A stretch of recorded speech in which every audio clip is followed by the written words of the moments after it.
Assalamualaikum warahmatullahi wabarakatuh. Halo semuanya, apa kabarnya nih? Semoga sehat selalu ya dan selalu dalam lindungan Allah Subhanahu wa taala. Amin. Bagi teman-teman yang sedang sakit, semoga lekas sembuh ya dan bisa beraktivitas seperti biasa kembali. Ketemu lagi di channel aku, Mama Putri, ibu 2 orang anak yang punya usaha kecil-kecilan di ruang tamu rumah. Sebelum lanjut, aku mau ucapkan terima kasih dulu buat teman-teman yang selalu setia nonton video aku. Dan buat teman-teman yang baru bergabung, aku ucapkan selamat datang. Semoga video aku ini bermanfaat dan juga menginspirasi buat teman-teman semuanya.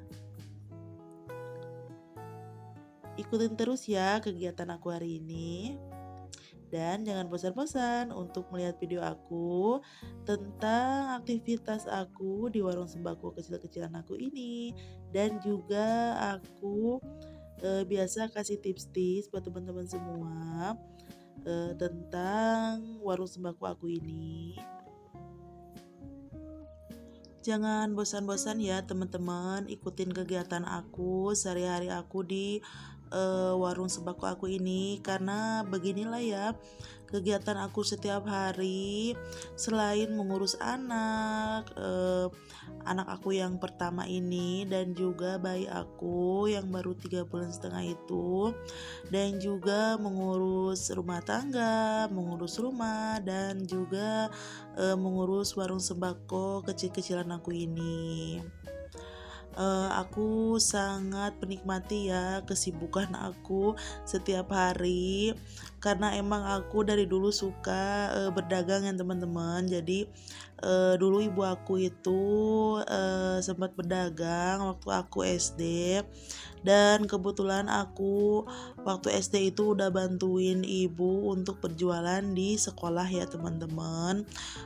Jadi aku itu sudah punya mental berdagang dari ibu aku, dan kebetulan waktu SMA juga aku itu berjualan di sekolah ya teman-teman. Tepatnya di kelas aku bawa jajanan-jajanan, aku bawa di tas aku, semuat-muatnya tas aku ya teman-teman. Jadi aku itu setiap hari bawa makanan-makanan sampai tas aku itu berat. Selain makanan aku juga berjualan pulsa ya teman-teman. Aku bonbonin ke teman-teman aku, dan pas waktu istirahat aku ambil uangnya dari teman-teman aku tagih-tagihin. Pas pulang sekolah baru aku store ke konter langganan aku. Jadi di konter itu aku bisa ambil dulu saldonya, dan pas pulang sekolah aku baru bisa bayar. Dan kebetulan si abang konternya itu baik banget, tahu banget kalau aku itu pejuang untuk mencari uang di sekolah. Jadi kalau aku nggak bisa bayar, beliau memaklumi, bisa hari berikutnya bayar. Karena kan kalau di Bonin itu tidak setiap hari, tidak semua orang langsung bayar ya teman-teman. Jadi bisa 2 kali sampai 3 kali bayar. Seperti itulah pengalaman aku waktu berjualan di sekolah ya teman-teman. Emang sih kalau bisa dibicarakan itu malu ya teman-teman, tapi aku udah ngilangin rasa malu itu untuk berjuang supaya bisa sekolah. Karena waktu itu perekonomian keluarga aku itu lagi sulit, jadi aku bantu buat biaya SPP sekolah aku, karena waktu itu kan masih SMA itu masih bayar ya teman-teman. Dan alhamdulillah sampai lulus aku itu bisa menyicil bayaran sampai aku keluar sekolah. ijazah aku bisa diambil pas aku sudah kerja sekitar 1 bulan ya teman-teman, karena waktu itu uang bangunannya belum aku bayar dan aku lunasin pas aku udah kerja 1 bulan. Dan alhamdulillah sekarang udah ada ijazah aku dan aku bangga ya teman-teman. Jadi cerita nih ya teman-teman, ini sekilas perjalanan aku dalam jiwa perdagangan ya teman-teman. Jadi aku itu udah ngalamin gimana diajakin sama teman-teman dalam berdagang di sekolah ya teman-teman.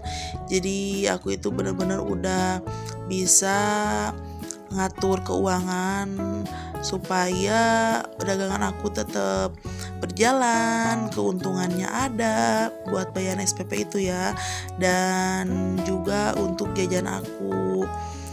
Begitulah ya teman-teman. Jadi sekarang aku itu kangen pingin berjualan lagi, dan alhamdulillah aku itu sudah hampir 3 tahun lebih berjualan di rumah dan alhamdulillah lancar ya teman-teman, walaupun emang tidak sebesar toko orang-orang ya teman-teman, tapi aku sangat bersyukur aku bisa menjalanin bisnis aku ini walaupun kecil-kecilan di rumah, sambil jagain anak juga. Jadi aku enggak bekerja di luar, nggak ninggalin anak aku karena aku pikir aku itu ingin mendidik anak aku dengan cara aku sendiri.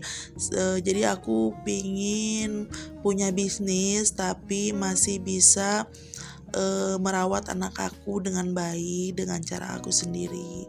Dan alhamdulillah dengan aku buka warung sembako ini bisa menambah penghasilan aku ya teman-teman, bisa menabung sedikit demi sedikit, bisa bantu-bantu buat jajan anak dan lain-lainnya. Karena emang gaji pak suami aku itu kan tiap bulan dan hanya UMR ya teman-teman. Kalau misalkan gak ada lemburan itu kurang lebih 3 jutaan ya teman-teman. Jadi menurut aku dengan gaji segitu cukup bisa nabung sedikit, tapi dengan aku berjualan bisa nambah-nambah tabungan lagi untuk masa depan aku dan keluarga aku.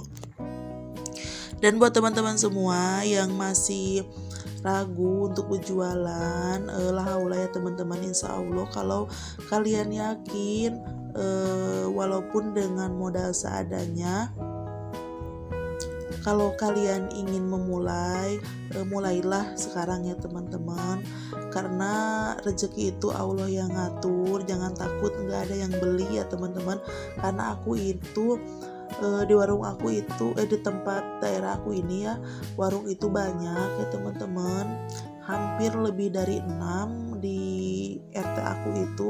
Tapi alhamdulillah ya rezeki sudah Allah yang ngatur, sudah ada porsinya masing-masing. Jadi jangan takut gak ada yang beli.